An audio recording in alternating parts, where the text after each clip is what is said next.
পৃথিবীতে বাবা মা কদিন থাকে বেঁচে? কদিন থাকে বলেন তো? বাবা মাই পৃথিবীতে বৃদ্ধ হয়ে যায়। তারপর এই মায়ার পৃথিবী ছেড়ে, মায়া মহব্বতের মানুষগুলোকে ছেড়ে তাদেরকে পৃথিবী থেকে বিদায় নিতে হয়। তারপর আপনার আমার অভিভাবক কে হয়? কে হয় বলেন তো? ভাইয়ের জন্যে তো ভাইয়ের বউ, বউয়ের জন্যে ভাই থাকে, শ্রেষ্ঠ অভিভাবক। তাহলে আপনার আমার জন্য অভিভাবকটা কে আছে বলেন তো? আমাদের অভিভাবক, শ্রেষ্ঠ অভিভাবক, উত্তম একজন অভিভাবক হচ্ছে আমাদের স্বামী। স্বামী ছাড়া একজন নারীর পৃথিবীতে আপন আর কেউ হয় না। বোকা পুরুষ কখনোই তার স্ত্রীকে বন্ধু ভাবে না, কিন্তু এই পুরুষ জানে না নিজের স্ত্রীকে ব্যতি রেখে অন্য কোনো নারীকে যখন বন্ধু ভাবে, সেই বন্ধুর সাথে যত কথা শেয়ার করে সবটাই সবার কানে কানে পৌঁছে যায়, বিভিন্ন বন্ধুর কানে কানে পৌঁছে যায়। আবার যদি কোনো নারী তার নিজের স্বামীকে বন্ধু না ভেবে নিজের স্বামীর কথা, ঘরের কথা, নিজের ব্যক্তিগত সকল আলাপ যখন কোনো বন্ধু ভেবে বন্ধুকে শেয়ার করে, সে কথাগুলো সেই বন্ধুর মধ্যে সীমাবদ্ধ থাকে না, সবটাই ছড়িয়ে যায় সকল বন্ধুদের মধ্যে। সে নিজেও বুঝতে পারে না। বর্তমান সময়ে আপনি খুবই একজন বিশ্বস্ত বন্ধু কোথায় পাবেন? কোথাও পাবেন না। যদি আপনার কোনো বিশ্বস্ত বন্ধু থেকেই থাকে, সেটা আপনার স্বামী। যদি আপনার কোনো বিশ্বস্ত বন্ধু থেকে থাকে, সেটা আপনার স্ত্রী। এমন বিশ্বস্ত বন্ধু সৃষ্টিকর্তার তরফ থেকেই আপনি পেয়েছেন। এর থেকে ভালো বিশ্বস্ত বন্ধুটাই হতেই পারে না। এটা আল্লাহ নির্ধারণ করেছেন। এই বন্ধুর থেকে উত্তম বন্ধু আপনি আর কোথায় পাবেন বলেন তো? যা আপনার জন্য সৃষ্টিকর্তা উত্তম বলে দিয়েছেন, সেখানে আপনি ঘরের স্ত্রীকে ব্যতি রেখে বাহিরের কোনো নারীকে বন্ধু ভাবেন, এটা বোকামি ছাড়া আর কি হতে পারে? আমাদের উত্তম অভিভাবক, একজন নারীর উত্তম অভিভাবক তাই তার স্বামী। শ্রেষ্ঠ অভিভাবক তার স্বামী। একজন মেয়ের জন্য নিরাপদ আশ্রয়স্থল তার স্বামীর ঘর, স্বামীর সংসার। স্বামী যেভাবে তার স্ত্রীকে আগলে রাখতে পারে, যত্নে রাখতে পারে, এই পৃথিবীর আর কোনো ব্যক্তি এভাবে একজন স্ত্রীকে আগলে রাখতে পারে না, নিরাপদে রাখতে পারে না। একজন নারীর যত্ন একজন পুরুষই সঠিকভাবে নিতে পারে। একজন নারীর যত্ন একজন স্বামী কেবল সঠিকভাবে নিতে পারে, আর কেউ এই পৃথিবীতে কিন্তু পারেই না।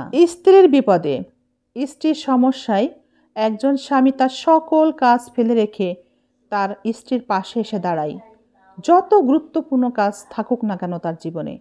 কিন্তু যদি আপনি একজন পরপুরুষের সাথে বন্ধুত্ব করেন, তার গুরুত্বপূর্ণ কাজ ফেলে রেখে কখনোই সে আপনার পাশে এসে দাঁড়াবে না। সে আপনার কাছ থেকে সময় নেবে, কিংবা অন্য কোনো বন্ধুকে আপনার পাশে সহযোগিতার জন্য পাঠিয়ে দিবে।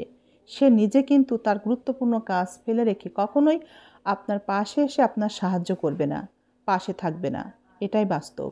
স্ত্রীর সমস্যা হলে, স্ত্রী বিপদে পড়লে স্বামী পাশে থাকে। যতই তার ক্ষতি হোক, কাজে কর্মে যে কোনো রকম ক্ষতি সে স্বীকার করে নেয়। সে অনেক বড় ত্যাগ স্বীকার করে নেয় তার স্ত্রীর জন্য। কিন্তু কোনো পরপুরুষকে আপনি বন্ধু হিসেবে গ্রহণ করেন, সে তার ক্ষতি করে কখনোই আপনার পাশে থাকবে না। আপনাকে সাহায্যের জন্য আপনার পাশে থেকে সে নিজের বিপদ কখনোই ডেকে আনবে না। কিন্তু যদি কোনো বন্ধু সত্যিই আপনার পাশে থাকে, তবু আপনি যদি মনে করেন সে ভালোবেসে আপনার পাশে আছে, এটা মারাত্মক ভুল করবেন। হয় সে বেকার, অথবা সে যে কাজ করে সেই কাজে তার কোনো গুরুত্ব নেই, সেখানে কোনো সফলতা নেই। সে একটা ব্যর্থ জীবন নিয়েই আপনার সাথে বন্ধুত্ব করে সময় দিচ্ছে। তাই পর পুরুষে আসক্ত হয়ে তাদের প্রতি যে ভালোবাসা আপনি দেখাচ্ছেন, কিংবা সেই পুরুষ আপনার প্রতি যে ভালোবাসা দেখাচ্ছে, এটা কখনোই আপনার জীবনের জন্য গুরুত্বপূর্ণ নয়। আপনার স্বামীর ভালোবাসা, আপনার স্বামীর যত্নই আপনার জীবনের জন্য সব থেকে বেশি গুরুত্বপূর্ণ। ওই স্বামী নামের মানুষটাই আপনার জীবনের জন্য আশীর্বাদ। স্বামীদেরকে আর দোষ দিয়ে কী হবে? সকল স্বামী তো আর একরকম হয় না।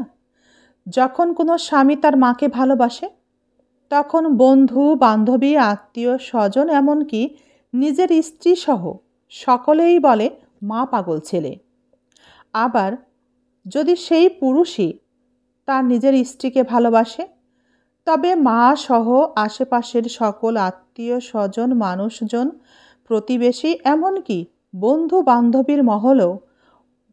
বান্ধবীর মহলেও একই কথা প্রচার হয়, মানুষটি বউ পাগল। হায় রে পুরুষের জীবন! বলেন তো এই পুরুষ জাতি কোথায় যাবে? তাই আমি আমার বন্ধুদের, ভাইদের বলবো, অনুরোধ করব, আপনারা মাকে ভালোবাসুন মায়ের জায়গা থেকে, আর নিজের স্ত্রীকে ভালোবাসুন স্ত্রীর জায়গা থেকে। যদি আপনি সঠিক একজন উত্তম পুরুষ হয়ে থাকেন, একজন ভালো মানুষ হয়ে থাকেন, তবে অবশ্যই অন্য কারো কথা শুনবেন না। মাকে ভালোবাসবেন, আপনার স্ত্রীকেও ভালোবাসবেন। আপনার জায়গা থেকেই আপনি আপনার মা এবং স্ত্রীকে ভালোবাসবেন, কারো কথা শুনবেন না, কারো কথা কানে নেবেন না। কোনোভাবেই যেন আপনার মা কষ্ট না পায়, তার অযত্ন না হয়। আপনার স্ত্রীকে আপনি যত্নে রাখবেন, ঠিক একইভাবে স্ত্রীকে এতটাই ভালোবাসা দিবেন যেন আপনার ভালোবাসাতে সে মুগ্ধ থাকে, আর কোনো দিকে তার ফিরে তাকাতে ইচ্ছাই না করে।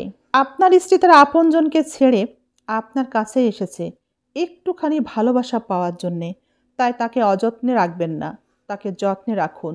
এতটাই যত্ন করুন যেন আপনার ভালোবাসা পেয়ে আপনাকে কখনোই ভুলতে না পারে।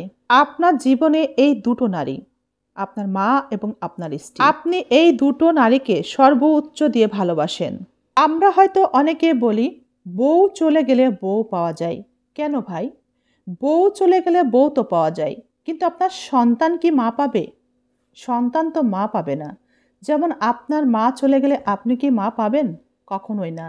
তাই বউ চলে গেলে হয়তো বা বউ পাবেন, কিন্তু আপনার সন্তান হয়ে যাবে মাহারা। নিজের মাকে আপনি মাথায় তুলে রাখুন, আর আপনার স্ত্রীকে আপনি বুকের মাঝে রাখুন।